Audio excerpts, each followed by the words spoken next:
Hi, I'm Annie Botticelli, and this is the Storyteller Forecast for Cancer for June 2015.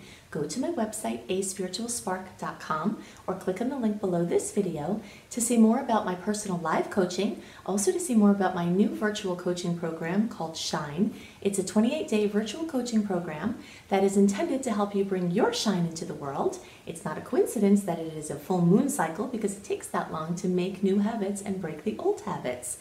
While you're there, sign up for my free email newsletter and become part of my community. So what's going on in June? We have so much sweetness this month. Also some of your birthdays and some dicey parts of the month to look out for and just take some precautions, but mostly just a dynamo of a sweet month. There's so much sweetness in this month, so I'm excited to talk about all of that. Okay, so where do we want to start? Let's start with birthdays, okay? So if Cancer is your sun sign, then your birthday will be at the end of June or it will be into July. But regardless of whether it is this month that the horoscope is technically for, or if it is coming after that, really focusing on your birthday wishes, what you want, now is a good time to start with that. You get this portal every year on your birthday where the universe is more receptive to your wishes. And this is because the sun represents what you want. Every planet represents some aspect of our experience as humans, some aspects of our personality, some aspects of our generation. Different things are locked in at that moment of birth. And the sun in the chart represents your desires. So when the sun in the sky gets back to the same place in your chart that it was when you were born, there's a magical portal that is opened up for your desires to be brought forth into creation. So you get 10 birthday wishes and you write them down, you say them out loud, and the most important aspect of your birthday wishes is feel them as if they're coming true. And this is true for any manifesting that you're doing at any time of the year. The more you can feel the things that you want as coming true and already happened, the more you're going to create them. It's kind of a fake it until you make it type of energy. So really harness that at your power time now. Something else to talk about is, and this is true for whether Cancer is your sun sign or your rising sign, or if you're watching for your moon sign. The 4 weeks before your birthday, the sun is moving through the 12th house. And this is really important because for most or part of June, depending on where your placements are, you're going to have the sun in your solar 12th house. And this happens every year. So you might notice the cyclical nature of what I'm about to describe, because this is something that happens every year right before the sun gets into the placements for your birthday or your rising sign or whatever it is.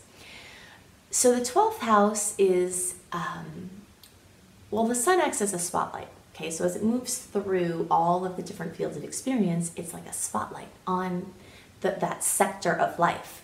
And it's a spotlight for better or worse. It's a spotlight that shows you all these vibrant things and opportunities where you can see everything more clearly. Also, it acts as a spotlight on things that you couldn't see previously. And some of those things are not things that you want to look at or are not pretty to look at. So it's very much like an attic. The 12th house is very much like an attic. Most attics, you know, are dusty, they're dark, maybe they're moldy, maybe there's little creepy things living in there. You know, they're neglected. You don't even know what's in there. And that's like your subconscious mind. It's very much like that. So when the sun comes and puts a spotlight on your subconscious mind, then you can have a hard time. I know the 4 weeks before my birthday I always get funky, and I never understood what the problem was. I thought it was this thing that you go through when you're about to have your birthday. You're kind of taking stock of the year and, you know, thinking about how much older you're getting and whatever. Like, that's what I thought it was until I realized that this is something astrological, that the spotlight is on your deepest recesses of your mind. So any issues that you have that are unresolved, any fears that you have, this is one of the houses of fears. And it just comes into the forefront of your experience through various experiences or just through your thinking process. So this is a time for you to focus on the internal. It's a quiet time. It's a time for reflection. It's a time for privacy, reclusivity, and it's a highly imaginative time. And this could be, again, for better or worse, because fears can be brought up and you may feel like certain things are happening when they're not, like you're playing out you're projecting your fears into the external, which may or may not be appropriate to the circumstances. Or it can be a brilliant time for creativity and inspiration and artistic endeavors. So imagination is very brought to life with this transit. So June is going to be bringing these energies to you for all or part of the month. Now, besides that, that's something specific that I wanted to talk about that's really important right before the sun moves into your sign. But let's talk about the other aspects. Right from the beginning of the month, we have June 2nd, the full moon in Sagittarius. And this is one of the 2 blocks of time that I'm putting out the little warning for some possible challenges, some possible conflicts. And then the rest of the month is so crazy sweet that it's just like, it's so exciting. Okay, but let's talk about the challenging stuff first. So full moons can always be emotional, especially for Cancers who are ruled by the moon. The moon is your ruling planet. So you'll find that your rhythms, following the rhythm of the moon is great for everyone, but especially if you have important placements in Cancer, because it's your ruler and its movements are going to take on more prominence in your experience. So the full moons bring things to fullness, brings things to completion, bring things to fruition. And it's like a time where we shake off the emotional buildup in our field. It makes me think of, I always have dog analogies because I'm a crazy dog person. But if you ever take a dog to the beach or you give the dog a bath, they do that crazy shaking thing and get everybody all soaked around them, and they get off all that water. And of course, water relates to emotions. Water signs relate to the emotional realms of experience. And that time of the full moon is when we're like the dog and we shake out of our fields around us all the emotions that have built up over the previous 28 days. So this full moon is going to have all of that it usually does. And you may feel this several days beforehand, which means the end of May, you want to be on alert for this. I usually get my full moon freak out about 2 to 3 days before the full moon. And by the time the full moon comes, it's like, I'm fine. It doesn't even feel like a full moon to me. But this full moon has an aspect to Neptune. And Neptune rules the 12th house, which is everything that we have been talking about with that spotlight on the 12th house. So here, this house is again being strongly highlighted. It's always interesting to see how many layers of dimensions of experience of one house can be highlighted in a certain month for different signs. And this month, the 12th house is being aspected in multiple ways. So whenever we have a challenging aspect, so like a 90-degree aspect is a challenging one, it's called a square, and that's what Neptune is doing to this full moon. It brings out the worst in the sign or the planet, or both.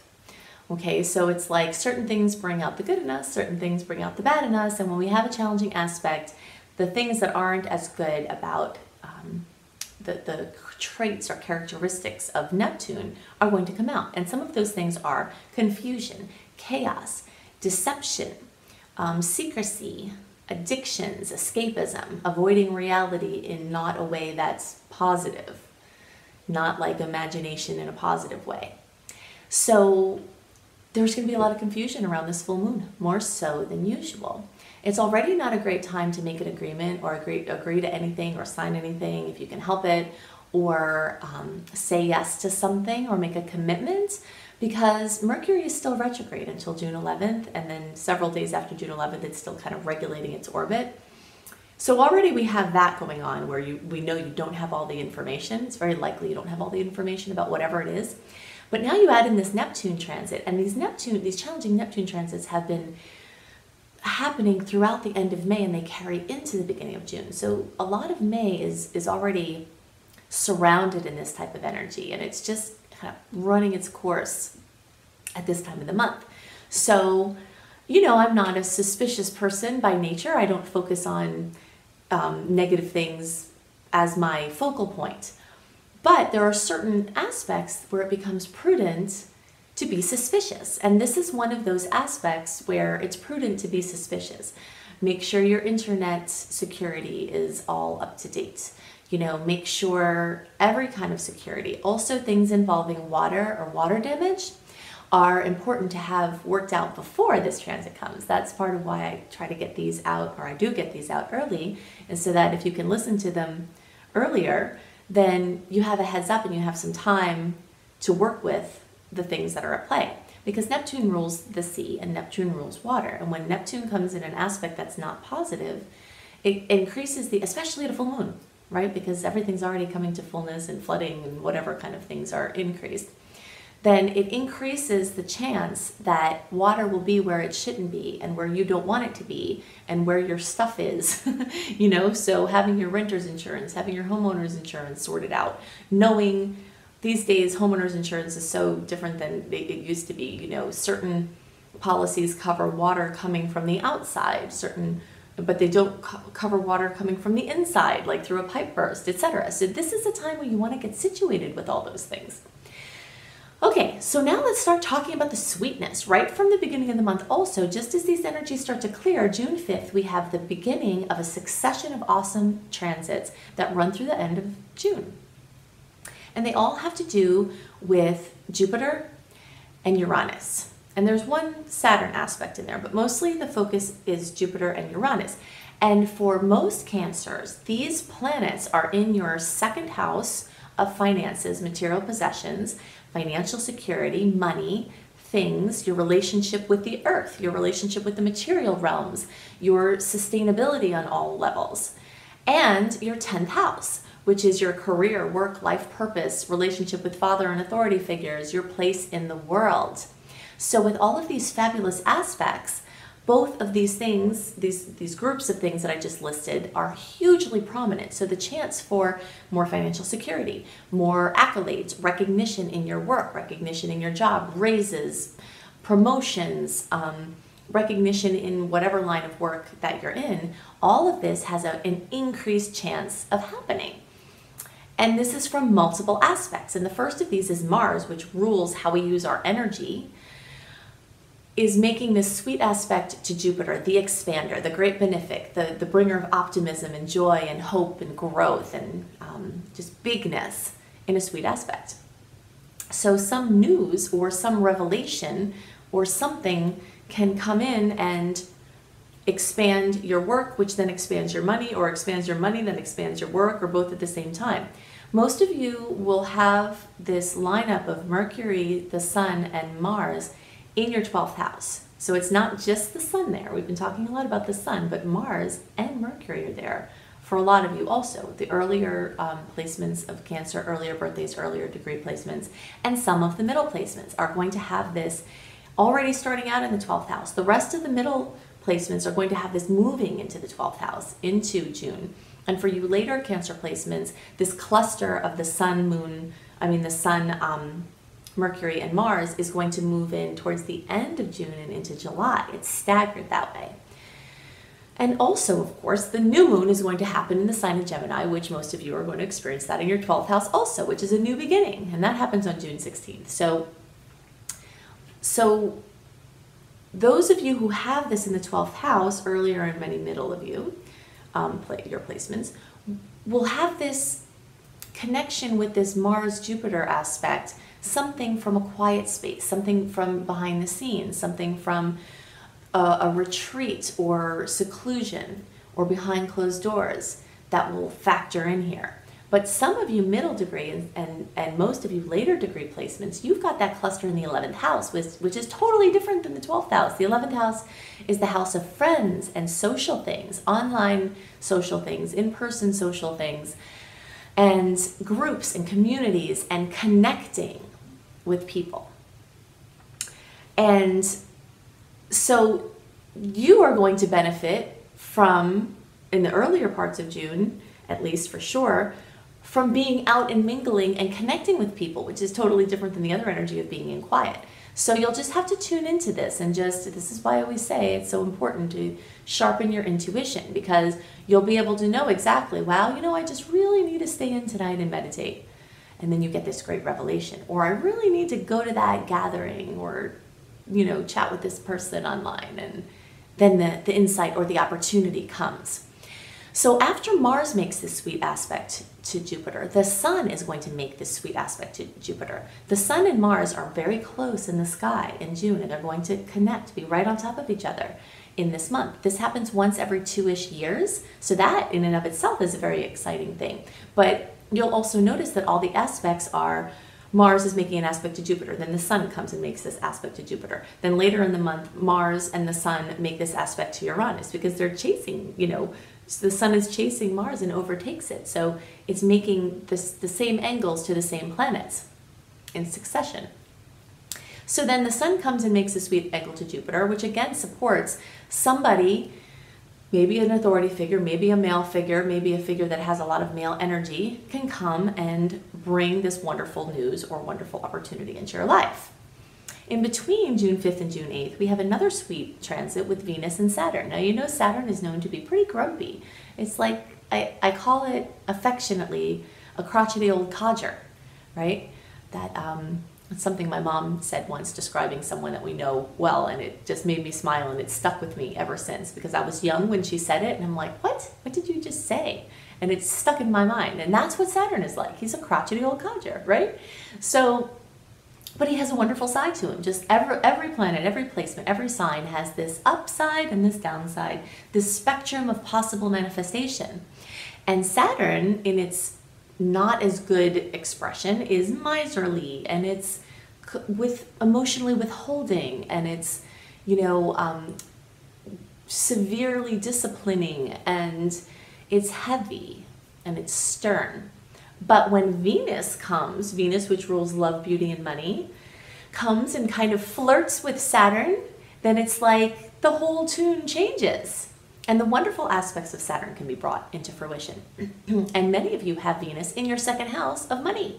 And the rest of you have Venus in your first house of your self and your identity and how you're presenting in the world. So regardless of how Saturn, where exactly it is in your chart, this is a sweet spot that, again, can improve money, things with romance.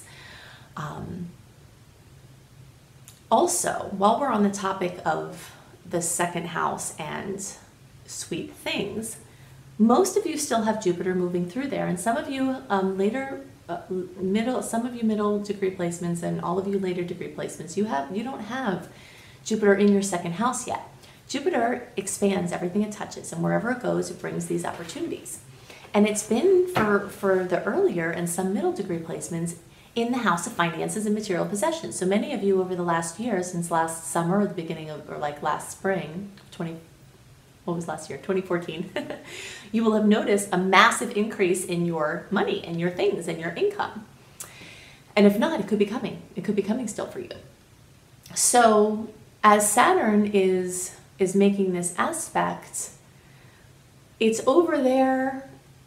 For a lot of you, it's in the 5th house still. So this has to do with, and some of you it's moved on to the 6th house. So this is bringing this opportunity for more creativity, more wonderful things involving children, wonderful things involving relationship and romance and fun and expression. Saturn, for some of you, has left the 5th house, and whenever it leaves a house, it's there for a while. It's there for several years at a time. And when it leaves, it brings gifts. So you may have also had a gift of a child, or a gift of something great with one of your children that you have already, or a gift of a new relationship. Many Cancers have had these Saturn gifts already start to come in. And if you haven't, that's another thing that could be coming for you. Let's talk for a minute about could be coming for you and why some people don't have these great things that are potentials come for them. I get this question so often, where people will be listening to horoscopes and we'll be talking about positive potentials, and maybe they're long-term positive potentials. So we're talking about them over a period of time, and people will write and say, I have not seen squat from this awesomeness. No gifts in love and romance or children.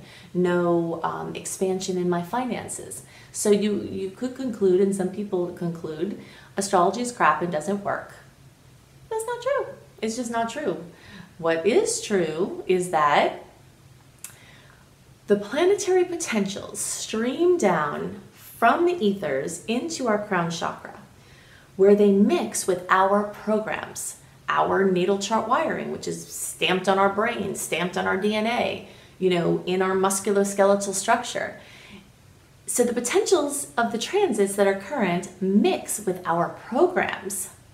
And there's this test that happens to say, okay, let's say it's a good transit, like a lot of the things we're talking about this month.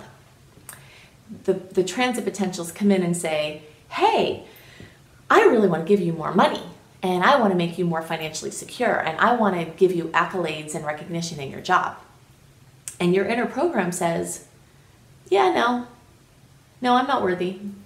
No, I have to work very hard and get barely any recognition. I have to be a martyr. I have to not be able to do things that I love. Any money that comes in goes right out. And then the transit bows down to your program, and you get the manifestation of continued lack, of continued blocks, of relationships that are not fulfilling. And that's how the story goes. So it comes in through the crown chakra. All of this gets mixed in here and then projected out your third eye in like a projector into the screen of the outer world. Your life is projected on that screen from this mixing of the potential transits with your inner potentials, and then it comes out. It happens through you.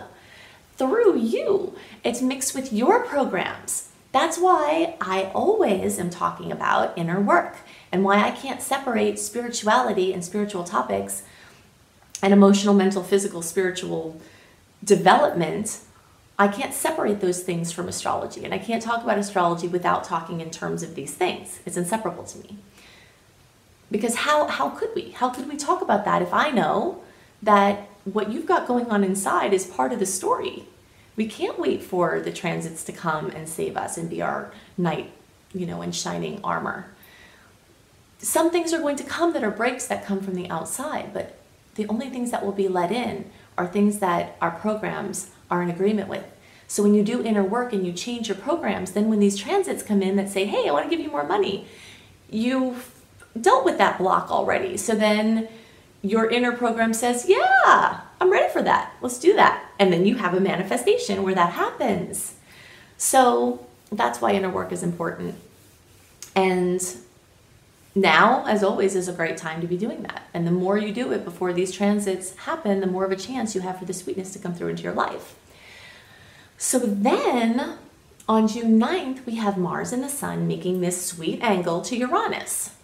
Uranus is the planet of surprises. It brings in things out of the blue. It's like a lightning bolt. It comes out of nowhere. It's like, whoa, what was that? That was a lightning bolt. It's just like lightning struck right there. And it wasn't there before, and it is now. And then it leaves everything zapped and charged with energy.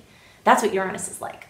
So when we have Uranus in a bad aspect, as we talked about earlier, anything in a bad aspect or a challenging or negative aspect is going to bring out the worst in a potential. So Uranus's worst side has been brought out in previous months when we've been having obnoxious angles with Uranus, and the surprises we've gotten have not been happy. Maybe there's some good stuff in there, but there's been a lot of blindsiding and a lot of news that comes out of the blue with this Uranus element that has not been good news. But the probability that good news will come with these transits is much increased. Again, we have to work around our own inner programs, and you may have something else different going on in your natal chart that could trump this. But in the general horoscope, the probability of happy surprises is dramatically increased for everybody. So after that, on June 11th, we have Mercury direct. And just like when you're slowing down a car to go make a U-turn, it's awkward. You have to slow down and stop and screech and turn around. That's what it's like the several days before and the several days after a planet goes direct. So don't think, oh, today's June 12th, it went direct yesterday, I'm cool, I can do everything that I was waiting to do. No, don't do that, because the energies are going to be chaotic for several days still. And at least wait till the 14th if you can. Every day after the 14th, the energy will get more clear, and starting from around the 14th, we've got sweet aspects for the rest of the month. I have said in previous horoscopes, we're talking about that May through October has a lot of retrograde personal planet energy, and it's not the best time to launch things if you can help it. if there's something that you have to bring forth, the second half of June is one of the best times to do it in the whole May through October time period, especially if it's something that you're working on from the past, something that you've dusted off from the past. If you have to do a mini launch or something, a soft launch of a kind, there's lots of sweet energy at the end of June to do it if you have to. So the first aspect there in the second half of June is June 14th, the Sun-Mars conjunction. And this is in Gemini. This rules information, mobility. So now you'll start to feel things really moving forward from the retrograde, and this aspect kicks it off. Then we've got the new moon in Gemini on the 16th. And this can open new pathways in your unconscious mind. So speaking of doing inner work, this aspect is happening in the 12th house. So it's like opening up a new pathway for doing things differently, having different patterns. So then on the 21st, of course, that's a power day. That's the day the sun moves into Cancer. It's the summer solstice. And then on June 22nd, we have almost the culmination of all the sweet aspects of the month. In Jupiter in Leo, and then Uranus in Aries make a trine. I have a fly friend here. I don't know if you can see him. Anyways, they make a trine. So the aspects that have been making nice with Jupiter and then making nice with Uranus, now Jupiter and Uranus are making this wonderful sacred geometrical coherent configuration, a trine, 120-degree angle. And this is an aspect that lasts longer than the aspects we've just talked about, because the other aspects involved some quicker moving planets with some slower moving planets. So Mars and the Sun and Venus, you know, are faster moving planets, but then Jupiter and Saturn and Uranus are slower moving planets. So their influence is shorter than when you have two slow moving planets like Jupiter and Uranus in an aspect. So really, Jupiter and Uranus have been making at least a soft trine for almost the whole time that Jupiter has been in Leo, which is since last summer. And then they would hit off directly, and then it wanes, and now it's hitting off again. So happy surprises, things involving work, things involving father figures, things involving your place in the world, things involving your money, your self-sufficiency, your financial security. As long as your programs inside are saying, yes, it's a go, you're going to have a big manifestation. It's really exciting. So we end off the month with Venus making a beautiful angle to Uranus, bringing more surprises for love, beauty, and money. And there's the month. So I'm excited about it for everybody. If you'd like some help navigating through and working with those programs and shifting them, definitely go to my website, aspiritualspark.com, or click on the link below this video and you can check into live coaching with me. If that's not in your budget, check out the sliding scale in my virtual coaching program, which is specifically intended to excavate and clear these programs, rewrite the programs so that your being can say yes to the great things that want to come and no to unnecessary drama. And while you're there, sign up for my free email newsletter and become part of my community. I hope you have a wonderful June. I'll see you next month. Bye.